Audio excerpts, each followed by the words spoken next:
አንዲት ትንሽ ሀገር፣ ነገር ግን ያለሷ የምስራቅ አፍሪካ ንግድ በጣም ይለዋወጣል። አንዲት ወደብ፣ ነገር ግን የሚሊዮኖች ኢኮኖሚ በእርሷ ላይ መሰረተ። ይህች ሀገር ጅቡቲ ናት። ብዙ ሰዎች ጅቡቲን በካርታ ላይ እንኳን ለማግኘት ይቸገራሉ። ነገር ግን የዓለም ሀያላን ሀገራት በዚህች ትንሽ ሀገር ላይ ወታደራዊ ሰፈሮች አሏቸው። ለምን? ይህች ትንሽ ሀገር ምን ልዩ ነገር አላት? ዛሬ ከሙቀታማ በረሃዎቿ እስከ ጨዋማ ሐይቆቿ፣ ከውብ ባህሮቿ እስከ ባህሏ ድረስ እናያለን። ይበልጥ የሚያስደንቀው ግን የዓለም ሀያላን ሀገራት በዚህች ትንሽ ሀገር ወታደራዊ ሰፈሮቻቸውን ለምን እንደገነቡ ነው። ለምን ጅቡቲ?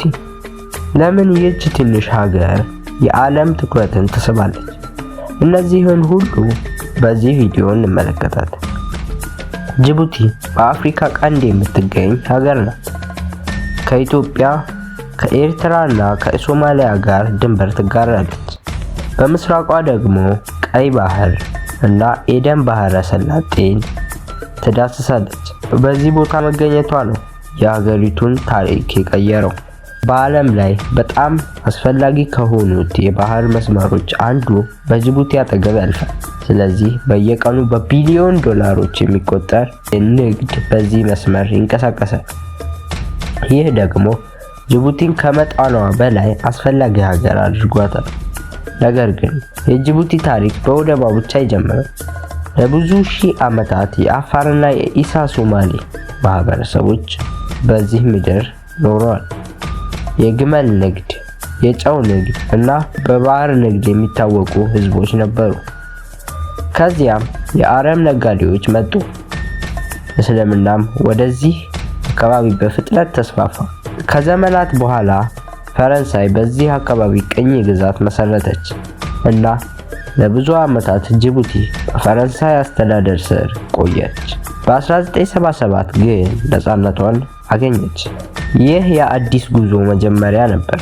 ዛሬ ጅቡቲ በመሬቷ ትንሽ ብትሆንም በጂኦፖለቲካ፣ በንግድ እና መጓጓዣ ያላት ቦታ በጣም ትልቅ ነው።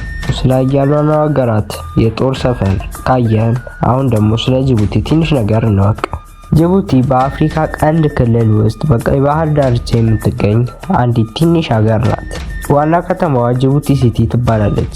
የፖለቲካ፣ የኢኮኖሚ እና የንግድ ማዕከል ናት። አብዛኛው የጅቡቲ ሕዝብም በዚች ከተማ ዙሪያ ይኖራል። ከተማዋ በባህር ዳርቻ ላይ መገኘቷ ለእርሷ ጥቅም ሰጥቷታል። ከጥንት ጀምሮ የንግድ መስመሮች የሚያልፉባት ቦታ ነበረች። በአፍሪካና በዓለም መካከል የመገናኛ በር ሆና ቆይታለች። ጅቡቲ ሲቲን ልዩ የሚያደርጋት ነገር የተለያዩ ባህሎች በአንድ ቦታ መገናኘታቸው ነው። ጎዳናዎቿ ላይ የአፍሪካ ባህል፣ የአረብ ተጽዕኖ እና የፈረንሳይ ታሪክ አብረው ይታያሉ። የከተማዋ ህንፃዎች ይህን ታሪክ ይናገራሉ።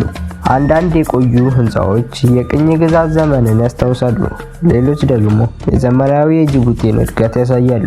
በጅቡቲ ሲቲ ውስጥ የቀድሞውን ታሪክና የዛሬውን ዘመናዊ ህይወት በአንድ ላይ ማየት ይቻላል።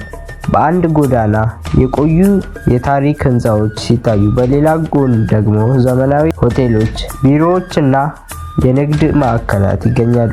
ይህ የተለያዩ ዓለማት መገናኛ መሆኗ ጅቡቲ ሲቲን ከሌሎች ከተሞች የተለየ ያደርጋታል። ጅቡቲ ሲቲን ስንጎበኝ የዛሬዋን ዘመናዊ ከተማ ብቻ አናይም። ያለፈውን ታሪክ የሚያስታውሱ ብዙ ቦታዎችንም እናገኛለን። ከነዚህም መካከል ፕሌስ ሚኒሊክ እና ሐሞዲ መስጂድ በጣም የታወቁ ታሪካዊ ምልክቶች ናቸው። በከተማዋ መሃል የሚገኘው ፕሌስ ሚኒሊክ ከጅቡቲ ሲቲ የቆዩ ታሪካዊ ስፍራዎች አንዱ ነው። ይህ ቦታ በከተማው የቀድሞ ህይወት ውስጥ ጠቃሚ ማዕከል ሆኖ ቆይቷል። ፕሌስ ሚኒሊክ ሲባል ብዙ ሰዎች የታሪክ ስሜት ያለው አደባባይ ያስታውሳሉ። በዙሪያው የሚገኙ የቆዩ ህንፃዎች የጅቡቲ ሲቲ በፈረንሳይ ቅኝ ግዛት ዘመን የነበራትን ገጽታ ያሳያሉ። በዚህ አካባቢ የቀድሞ አርኪቴክቸር እና የዘመናዊ ከተማ እድገት በአንድ ላይ ይታያል። የጥንት ህንፃዎች፣ የንግድ ሱቆች እና የከተማዋ የዕለት ተዕለት እንቅስቃሴ በአንድ ይገናኛሉ። ይህ ቦታ ለቱሪስቶችም ልዩ ስሜት ይሰጣል። አንድ ሰው እዚህ ቆሞ ሲመለከት የጅቡቲን ያለፈ ታሪክ ከዛሬው ዘመናዊ ህይወት ጋር ተደባልቆ ያያል። ከፕሌስ ሚኒሊክ ብዙም ሳይርቅ ሐሞዲ መስጂድ ይገኛል። ይህ መስጂድ የጅቡቲ ሲቲ ከሚታወቁ የታሪክ ምልክቶች አንዱ ነው። ሐሞዲ መስጂድ በ20ኛው ክፍለ ዘመን መጀመሪያ የተገነባ ሲሆን ለብዙ ዓመታት ከተማዋ ሃይማኖትና የማህበረሰብ ማዕከል ሆኖ አገልግሏል። የመስጊዱ ነጭ ግንባታ፣ የተለየ የአርኪቴክቸር ቅርጽና ከፍተኛ የመስጊዱ ሚናራ በከተማዋ ውስጥ በቀላሉ የሚለይ ገጽታ ይሰጠዋል። በጸሎት ሰዓት የሚሰማው የጸሎት ጥሪ ከተማዋን በልዩ መንፈሳዊ ስሜት ይሞላታል። መስጂዱ ለሃይማኖት ብቻ ሳይሆን የጅቡቲ ታሪክና ባህል አካል ሆኖ ይታያል። ሐሞዲ መስጂድ የሚያሳየው የጅቡቲ የተለያዩ ባህሎች መገናኘት ነው። በዚህ ከተማ የአፍሪካ፣ የአረብና የእስላማዊ ባህል ተጽዕኖዎች በአንድ ላይ ይታያሉ። ዛሬ ፕሌስ ሚኒሊክና የሐሞዲ መስጂድ ከታሪክ በላይ የጅቡቲ ሲቲን ማንነት ምልክቶች ሆነዋል። እነዚህ ቦታዎች የከተማዋን ያለፈ ታሪክ፣ ባህልና የህዝቦቿን ህይወት ለመረዳት ጥልቅ በር ይከፍታሉ። ጅቡቲን በትክክል ለመረዳት ወደቧን ማየት ያስፈልጋል። የጅቡቲ ወደብ የሀገሪቱ ትልቁ የኢኮኖሚ ሀብት ሲሆን ጅቡቲን ከአፍሪካ እና ከዓለም ጋር የሚያገናኝ በር ነው። ይህ ወደብ በጅቡቲ ሲቲ አካባቢ የሚገኝ ሲሆን በቀይ ባህር እና በኤደን ባህረ ሰላጤ አቅራቢያ በመገኘቱ በዓለም ካሉ ጠቃሚ የባህር ንግድ መስመሮች አንዱ እንዲሆን አግዞታል። በየቀኑ በዚህ ወደብ ትልልቅ መርከቦች ይገባሉ። የኮንቴነር መርከቦች፣ የነዳጅ መርከቦች እና የጭነት መርከቦች ዕቃዎችን ያስገባሉ ወይም ያስወጣሉ። ግዙፍ ክሬኖች ኮንቴነሮችን ሲያወጡና ሲያወርዱ የወደቡ የዕለት ተዕለት እንቅስቃሴ ይታያል። የጅቡቲ ወደብ ለጅቡቲ ብቻ አይደለም። በተለይ ባህር በር ለሌላት ኢትዮጵያ የውጭ ንግድ በአብዛኛው በዚህ ወደብ ይመራል። በየቀኑ ከኢትዮጵያ የሚመጡ የጭነት መኪኖች ቡና፣ ሰሊጥ፣ እህልና ሌሎች ምርቶችን ይዘው ወደ ጅቡቲ ይጓዛሉ። ከወደቡ ደግሞ ነዳጅ፣ ማሽኖች፣ መኪኖች እና ሌሎች የንግድ ዕቃዎች ወደ ኢትዮጵያ ይገባሉ። ይህ ግንኙነት ጅቡቲን ለኢትዮጵያ ከጎረቤት በላይ አስፈላጊ አጋር አድርጓታል። የሁለቱ ሀገራት ንግድ በዚህ የመጓጓዣ መስመር ላይ በእጅጉ ይመሰረታል። ከወደቡ አጠገብ የሚገኙ የነዳጅ ማከማቻዎች፣ የንግድ ማዕከላት እና የመጓጓዣ አገልግሎት የጅቡቲን ኢኮኖሚ እንዲያድግ ያግዙዋል። ነገር ግን የወደብ ሕይወት ፈተናዎች የሌሉበት አይደለም። የውድድር ጫና፣ የመጓጓዣ ወጪ እና የንግድ ሂደቶች አንዳንድ ጊዜ ችግሮችን ይፈጥራሉ። ቢሆንም ጅቡቲ ወደቧን በማስፋትና በማዘመን በክልሉ ያላትን ሚና ለማጠናከር ትሰራለች። አንድን ሀገር ለመረዳት ታሪኳን ብቻ ማየት አይበቃም። የህዝቦቿን ምግብና የአመጋገብ ልማድ ማወቅም ያስፈልጋል። ጅቡቲ ደግሞ በምግብ ባህሏ የተለያዩ ዓለማትን ያገናኘች ሀገር ናት። የጅቡቲ የምግብ ባህል ከአፍሪካ፣ ከአረብ እና ከፈረንሳይ ባህሎች ተጽዕኖ የተዋረደ ነው። በጅቡቲ ሲቲ ውስጥ በአንድ ቦታ ባህላዊ ምግቦችን፣ የባህል ምግቦችን እና ዘመናዊ የካፌ ምግቦችን ማግኘት ይቻላል። ከታዋቂዎቹ የጅቡቲ ምግቦች መካከል ይህ ምግብ ከሩዝ እና ከስጋ ወይም ከዶሮ ጋር በአንድ ላይ የሚበስል ባህላዊ ምግብ ነው።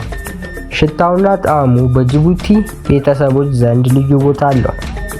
ሌላው ታዋቂ ምግብ ደግሞ ፋፋ ይሰኛል። ይህ በተለይ በስጋ የሚዘጋጅ ሞቃት ሾርባ ሲሆን በቅመማ ቅመም የተለየ ጣዕም አለው። በቀዝቃዛ ጊዜ ወይም በቤተሰብ ስብሰባ ጊዜ ይቀርባል። ሳምቡሳ ደግሞ በጅቡቲ በጣም የሚወደድ መክሰስ ነው።